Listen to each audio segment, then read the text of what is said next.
This is NDTV and you're watching NDTV Prime.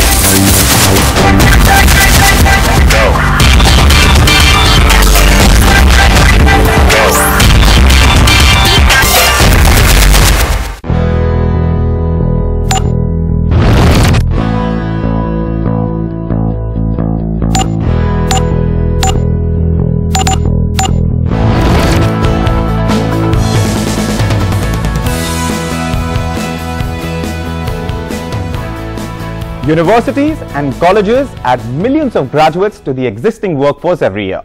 But unfortunately, very few are found fit by industry to hire.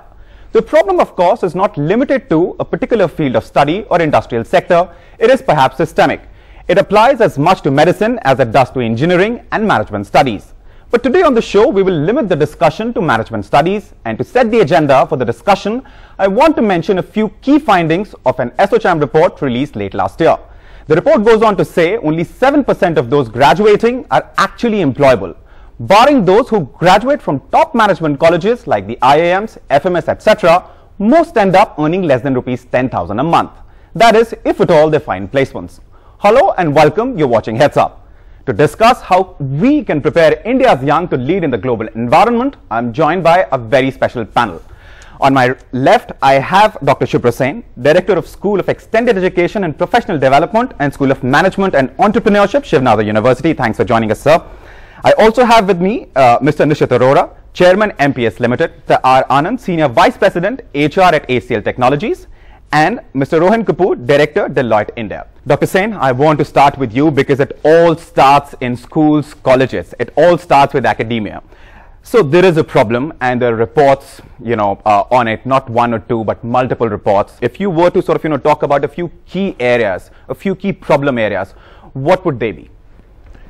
In management education, I think it really stems from a lack of qualified faculty. And that's, so as you go towards the base of the pyramid, I think the talent at that level really thins out rapidly, and that consequently does have, an impact on the level of training and education the students get from such institutions. So I think it's really the problem of large numbers.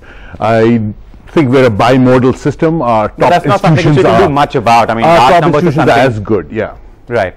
Right. So large numbers, of course, I mean, we have to deal with the fact that India has the largest population of, people under 35. I mean, it's a big number that we have to deal with. But that said, that aside, Mr. Kapoor, from the policy side, if you look at the curriculum, it's largely been insular. Things around have been changing. The job scenarios, the kind of jobs which are out there are also changing. But curriculum largely has remained the same. Yeah.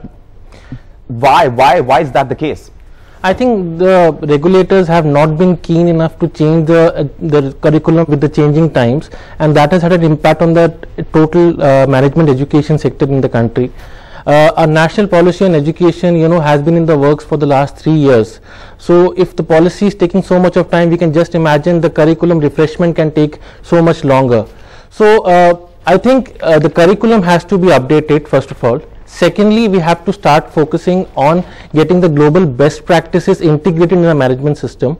And thirdly, our educational institutions and management institutions do not focus on research. Yes, research is extremely important in management education. As we move along the ladder, as we move along the technologies, the education and in management research are going to become very, very important. And right. Our education institutions have to start focusing on management research. And we're not doing enough when it comes to research. Absolutely. Mr. Arora, based on your journey as an entrepreneur, when you look at the West, I mean, the Amazons and the Ubers are coming out of those kind of technological innovations are happening there. And graduates from Harvard, Stanford and other such top colleges are the ones who are coming up with such kind of innovations. Why can't we do it? And why can't we run businesses as successful as those? But if I look at my own journey, I started off, I had the best of education in St. Stephen's and IIM Ahmedabad, and then worked on various companies, worked on various companies, and mid-30s I decided to become an entrepreneur. Yeah. And I used to have deep conversations with one of my last bosses at that time, who was an entrepreneur, and he said that the single reason why you're not an entrepreneur already is because of your education, because it sort of reduces your risk-taking ability, because you right. analyze too much. You know, Right. so that's, I'm just putting it in perspective. Right. And if you look at, and I can relate to this even today, because if you look at some of these success stories which you just mentioned, many of these guys are College dropouts. Dr. Sen, do you agree with that point of view? I mean, when it comes to entrepreneurship, it is not something that we are encouraging in universities and colleges? I do believe that there may have been a case in the past where people were, in a sense, self-selecting. I became a serial entrepreneur. Nishit and I, in fact, have the same background. We studied economics. I studied international politics. Then I did a PhD in business. Right. You know, there was no natural path that was emerging towards entrepreneurship, but some inner drive takes you. So I think earlier that was the case. So we're formally committed to entrepreneurship, and we're doing a great deal to facilitate that. And it's not just direct interaction with the students. You have to create an ecosystem that supports creativity, supports self-expression. To talk about the ecosystem, we have more than 5,500, business colleges in this country. There are many other colleges who also have incubator cells and, are doing various things to promote entrepreneurship. But do you think we are doing as a country, and in terms of policy, I'll get Mr. Kapoor on that, later on, are doing enough to promote it perhaps across the board? I think we've been making noises about it for a while. Now there's a real move towards it. While there are many incubators, to give you an example, the Shiv Nada University incubator, it's a partnership with the government. The government is contributing funds as well. So it's a step up in the game in that sense, and many universities today are now formally doing things to actively encourage real experiential learning. And then there's also linkages that you can build into the curriculum. So while the students are doing projects, can they actually develop a distinctive expertise in an area that will be potentially useful for them in their careers? And so those linkages which were earlier left to chance are now being more formally built into the curriculum. So I believe it's a dynamic space. Right. Industry academia gap. Something which we can bridge in the near future? Sure, I think steps need to be taken from both the sides. Industry needs to realize that they have a high stake involved in the academia, and they need to take the proactive steps towards working with the academia to ensure that the courses and the skilling opportunities which are being provided are as per the industry standards, so that the ultimate goal of kids who go to a higher education institution in India, management graduates, is actually jobs. Right. Very, very few opt for entrepreneurship. So if jobs is the criteria, then industry has to be involved. Right. So that is where I feel that industry also has to realize it has a very big stake in it, and actually come forward, work with the government, and ensure that the kids that are being prepared are industry ready. Right. Mr. Anand, and this is the moment that I was waiting for in the discussion before I can sort of, ask you a question. So industry, according to Mr. Kapoor here, is required to work in tandem with university, with educational institutions. Your view on that? No, 100% agree with that. I think industry does need to work, but if you peel the onion and say how should industry work with academia, because the devil is in the details, I think you will come to the thing that you should actually have some metrics to measure. So how many management school faculty today consult and get paid for it in the industry? Suppose you had a metric and said that naturally they will be able to bring the context of the industry to the classroom. Secondly, I think regards to the earlier discussion, right, why does somebody go to IIM? To get a safe job and settle into their career. But what do we want them to do? We want them to take risk and found companies, right? So there is a mismatch of motivation that is there. I think the MBA preparation industry is perhaps larger than the MBA industry. Right. If you take MBA as a school. So and what about this entire, this is something which I have noticed, and especially recently, students will go to IITs, then after that they will go to IIMs, and then perhaps they will sit in for UPSC, and which, as long as it is something which the student wanted to do, it's absolutely fine. It's not because of lack of opportunities, is it? So, couple of things. One, I think the level of career counseling that we do in India. So, initially, your parents pretty much decide, and the ecosystem decides what is right to aspire for, right? Right. I think that is the reason why people are reinventing themselves and saying this is not me, but this is me, and therefore some part is getting done. The diversion from a premier educational institution into engineering, then to management, then to administration is happening. To some extent, I think it is also a lack of opportunities because of the volume of people that pass out from India. I think there is a danger that we will be underemployed, not perhaps even unemployed, but underemployed. Right. I think it is because of that reason also they are doing. Both reasons are there. Right. One, I think the degree of career counseling has to be stronger, You need to tell people that it's okay to aspire for what you aspire for. I think that is a big part to blame in that. You must have interviewed countless number of these graduates who come to you looking for jobs. What, according to you, because we have heard from Dr. Sain here, he represents academia, we have also heard from Mr. Kapoor and then Mr. Arora. What, according to you, are the problem areas? What is lacking? So I think if you look at the world of academia, right, it is structured to be very predictable, right? There are exams at a particular time, you know how you will get grades and so on, but the world of work is inherently unpredictable, right? And you are not paid to learn, right? You are paid to actually add value to the business. Therefore, there are two things that usually get missed and that we look for. The ability to add value in an ambiguous environment is one of the key things I look for. Explain that. Ambiguous environment? So, for example, the problem is not well defined in industry, right? And often effort gets wasted in solving the wrong problem, whereas the problem is well defined in academia. The question is very clear, you have to just find the answer. In the industry, you have to find the question first, right? The right question first. I think the ability to navigate ambiguity, the ability to tolerate the frustration of ambiguity and still make progress, I think that's one of the things that I look for. That is often the place where good students don't make the cut, right? I think therefore the correlation between the so-called grades and the world of work sort of breaks down there. The second thing is, in the world of education, right, people move with their peers, everybody is in their age group, they relate to that, but in the world of work they have to relate to a very diverse spectrum of people, right? So their savviness quotient is something that I check for by asking questions like, have you persuaded somebody to do something? Have you gotten together with a diverse set of people to attempt something?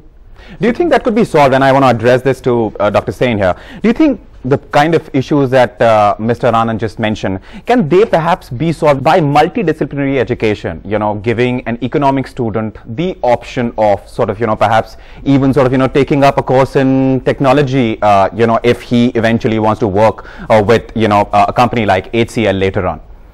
Yes, I mean, I agree 100% with what Anand said, and then also exactly as you're saying, yes, there is a lot that can be done, and schools are doing that increasingly. I mean, again, to use the example at Shiv Nada, where we are multidisciplinary by design.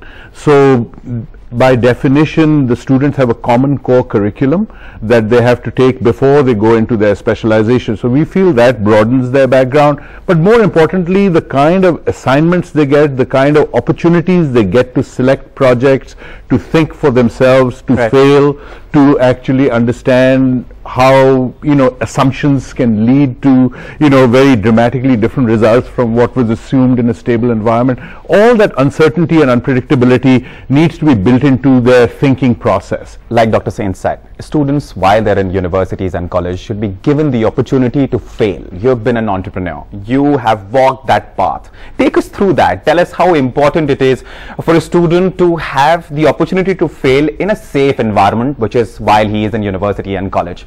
Because out in the world it means something very different, and I'm sure Mr. Anand agree with me on that. I mean, so I want to have you come in here and tell us about that. Yeah, I think failure is very much a part of life. I think if I look back at my entrepreneurial journey, I think my first project when I decided to become an entrepreneur was to make a etchant for removing copper from while producing printed circuit boards. It was a bizarre project, and I still remember the fumes from all the ammonia, and it was a flop. I mean, the damn thing wouldn't work, and and then I tried after that to become a distributor for semiconductors, and it was bizarre. For 2-3 years I used to be like this, and then along came one good idea, and that worked, and then I was able to build on that. But similarly, even when you're successful, the idea came from the failure itself, right? Yeah, failure sort of strengthens you. It sort of closes one door and forces you to go elsewhere, right? So if I look at my success, it's because of the wonderful people I've been able to work with. You pick up somebody who's just a plain vanilla graduate from the most D college possible, and we the guys have just performed in they've in our company has been built on people who have sort of worked non-stop for not gone home for 3 or 4 days or 5 days and achieved miracles which are admired by customers and which helped us grow. Mr. So I Anand, think coming here, yeah. I mean, you know, I'm sorry I'm interrupting you, but I want Mr. Anand to come here because he's the one at the end of the day who's sitting across the table from a student and, you know, asking him the kind of questions which decide whether he will sort of, you know, make the cut at a particular company or not. So I want to talk to I want you to talk to us about you know, the kind of journeys that you know, both Dr. Sen, you know, and Mr. Arora talked about here. When you look at a student, you know, someone who's jumped ships, you know, has been to different places and has also failed, something he might not want to put on his resume. But when you're talking to these students, do you consciously, you know, ask them about their failures perhaps and what they have learned from it? Do you look for that kind of a candidate? Is it a bad thing to have failed in the past? Not at all.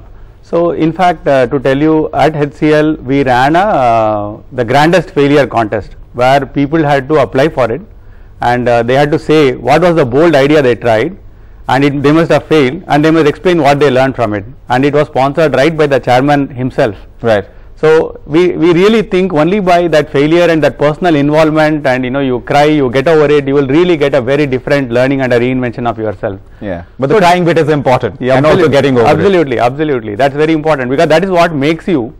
And I think when I talk to people, so for example, if somebody has not got good grades in a particular semester, I ask them, and we look for that sincerity and authenticity, right? If you cheat yourself and you cheat others, it's no good. If you say, okay, so somebody said I played football, I wasted my time, I realized it and I got over it and here is what it is. Yeah. I think that's perfectly fine. I think it is very important to look for failure, to acknowledge failure, to have learned from failure, and to have that self-acceptance. I think it's extremely important to have that, and I definitely look for that. I know my fellow recruiters also look for it, that authenticity. Right. So failure is... just pick up on that. Please. One piece, something both Nishit and Mr. Anand both said, we can spark their curiosity. You know, it's often intimidating. We tell people you must follow your passion, you must follow your passion. Firstly, it's hard to figure out what your passion is. Yeah. It's intimidating actually to figure out what your passion, but you can always follow your curiosity. Yeah. And you can follow your curiosity. Like Mr. Arora said, I mean, he doesn't know what he wants to do a year later, forget the entire lifetime. And so that's something that institutions can do. Right. You know, because it's a dynamic environment, students are always, you know, sparkling with ideas, solutions to problems, so there is room and need for innovation. Right. Mr. Kapoor. So what I was saying was, most of the, you know, the biggest corporates in the world are actually being run, the CEOs are Indians. You know, you could talk about Google, Pepsi's, and some of those have actually studied in India and then moved on to their higher studies overseas. So there's nothing wrong, it just hasn't evolved, you know, and the government has in the last few years took a lot of focus, increased a lot of focus on evolving the curriculum. On the innovation aspect, we have Atal Innovation Mission. Right. So the government is funding labs in schools for students to innovate. They can fail very happily, but they are getting funds from the government. So innovation has, the focus has increased. From a policy side, I think the government has started giving funds. They have realized that the employment opportunities in India are decreasing. Services is not growing at that rate it was growing earlier, and we have to have new companies, new organizations to come in to generate employment opportunities. Right. And that is why I think the Startup India mission is very, very important.